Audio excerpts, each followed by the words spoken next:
Salut, tout en espérant que vous allez bien. Très heureux de vous retrouver aujourd'hui pour parler du gospel. Comme vous le savez, Biabi Zambo, c'est une association qui valorise la musique gospel à travers les rythmes de chez nous. Alors aujourd'hui, nous allons nous entretenir peut-être, pourquoi pas en se posant ces questions qui nous font réfléchir. Vous savez, le gospel pour nous autres, c'est une histoire d'amour. Le gospel, c'est quelque chose, la musique gospel, c'est quelque chose qui nous accompagne. Au quotidien, on va dans nos occupations, c'est la musique gospel qu'on écoute. Même on peut se tromper, hein. On se dit souvent non, ceux-ci ne sont pas bons. Mais même ces gens-là écoutent également la musique gospel. La musique gospel, c'est la seule musique qui nous accompagne à tout moment. Lorsque nous sommes dans des moments de joie, c'est la musique gospel qui nous accompagne. Les moments les plus durs dans la vie, c'est également la musique gospel qui nous accompagne. C'est cette musique qui nous donne espoir que on peut toujours, malgré tout, on peut encore se relever. Alors, voir cette musique perd vraiment sa valeur, on se pose des questions. Nous nous sommes entretenus avec Stéphane Simba, un doyen du gospel camerounais. Il a quand même fait preuve dans ce domaine. Et la question a été posée, pourquoi la nouvelle génération n'arrive vraiment pas à s'imposer? On ne sait pas ce qui se passe entre l'ancienne génération et la nouvelle. On ne reconnaît même plus le gospel, on ne sait vraiment plus quelle est l'identité des artistes gospel. Lorsqu'on sait qu'avant, c'était du genre où quand tu vas dans un concert, tu pars vraiment pour écouter de la bonne musique, des belles mélodies. Les salles étaient toujours remplies, mais aujourd'hui, on ne comprend plus rien. Tu pars dans un festival, on se retrouve avec moins de 100 personnes, alors que peut-être 5 à 6 chorales sont en train de prester.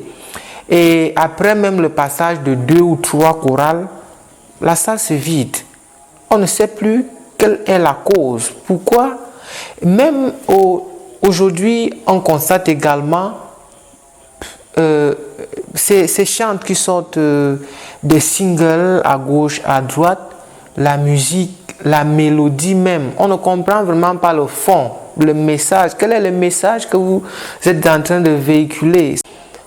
Alors, Stéphane Simba va nous dire pourquoi. Ça, c'est son point de vue, parce qu'on ne peut pas également l'affirmer que ce qu'il dit, c'est ça. Mais lui, en tant qu'ancien, lui ayant également bénéficié de ses aînés, nous donne son point de vue par rapport à cette identité que les artistes sont en train de perdre. La nouvelle génération a vraiment du mal à s'imposer. Et il nous dit, lui, à son niveau, le pourquoi la nouvelle génération n'arrive pas à s'imposer dans le monde du gospel actuellement. Écoutons Stéphane Simba qui nous parle, qui nous donne son point de vue. Bon, moi, à mon humble avis, je pense que l'ancienne génération était composée de chantres assez humbles. Beaucoup avaient la crainte du Seigneur. Et beaucoup d'entre eux avaient pris la peine d'apprendre. C'est-à-dire qu'ils ont été à bonne école, comme le disait quelqu'un, pour ne pas le nommer d'aise. Ils ont pris la peine d'apprendre. Beaucoup pouvaient écrire, beaucoup pouvaient lire la musique, ce qui n'est pas le cas avec certains maintenant. Et ils chantaient beaucoup plus pour la gloire de Dieu. Ils ne se prenaient pas pour des stars. Je me dis qu'ils étaient humbles. Je me dis que la génération actuelle devrait gagner à être humble, à profiter de l'aubaine que certains aînés comme Thierry nous donnent en ouvrant des écoles où les gens peuvent apprendre à lire, à écrire, musique. Ils peuvent aussi plutôt s'inspirer de l'expérience de l'ancienne génération. Au lieu par exemple d'envoyer des pics sur les aînés, Ça ne coûte rien à un gars qui chante déjà très bien aujourd'hui d'aller vers Exxon, qui a encore envie d'aller vers Tonton Freddy, Amessa et tous les autres qui sont encore en vie pour recevoir ses connaissances, aller vers Georges Bikoula et tous ceux qui sont encore là. C'est vrai qu'ils sont de plus en plus talentueux, il y a des bons chanteurs là, ils ont de très belles voix, mais le hic, c'est qu'il y a déjà la Starmania, beaucoup de gens, avant même d'avoir bien travaillé, deviennent stars, avant d'avoir bien composé, ils sont des stars. Ils font le culte de leur propre personne. Ils ne laissent pas le soin au public de juger que tel est bon, tel est meilleur. Non, pour eux, ils sont meilleurs et ils se permettent donc de critiquer facilement les aînés. Je me dis que c'est aussi un conflit de génération. Si la génération actuelle était assez humble et qui se met vraiment au travail, on aura des bons résultats. Mais il faut toujours s'inspirer sur la base. Et aussi, on copie tout. Et on copie aussi mal. On est en train de perdre une certaine identité. Ne demandez pas à tout le monde de chanter comme R. Kelly. Hein? Ne demandez pas à un gars qui sort de Mayo de venir chanter comme, je sais pas, Michael Jackson. Non.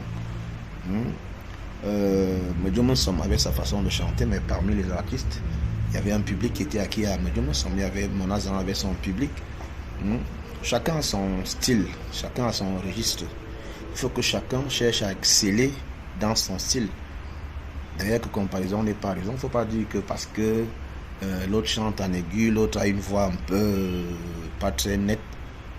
Non, il faut qu'on se mette au travail. Et puis, ensemble, on aura des bons résultats. L'ancienne génération a encore quelque chose à apporter à la nouvelle. En symbiose surtout, ceux qui sont le trait d'union entre l'ancienne et la nouvelle, comme Rudy, Frankie, Fabrice et bien d'autres. Il faut regarder ce qu'ils ont eu à faire. Ils ont copié ce qu'ils avaient pris de l'ancienne. Ils ont amélioré et ça donne un bon résultat jusqu'à aujourd'hui. Il n'est jamais trop tard. Il faut seulement que les gars se mettent au travail. On va avoir des bons résultats dans l'avenir. Et puis, à la fin, il ne faut pas oublier une chose. C'est pour la gloire de Dieu que nous chantons. Pas pour notre propre gloire. C'est vrai qu'il peut arriver que si quelqu'un dans le public, un fidèle est touché par nos œuvres, il peut se lever et venir donner quelque chose, mais il ne faudrait pas qu'on se prenne pour des méga stars. Bon, je ne vais pas cracher sur le fait qu'il y a des gens qui gagnent leur vie, il y a des gens qui peuvent gagner leur vie en chantant, en chantant de Dieu, en faisant le chant gospel. Donc, il faut seulement qu'on se mette au travail. Avec l'aide de Dieu, je pense que tout va aller. Beaucoup prier. Éviter de chanter avec l'esprit du monde. Je pense que c'est ça.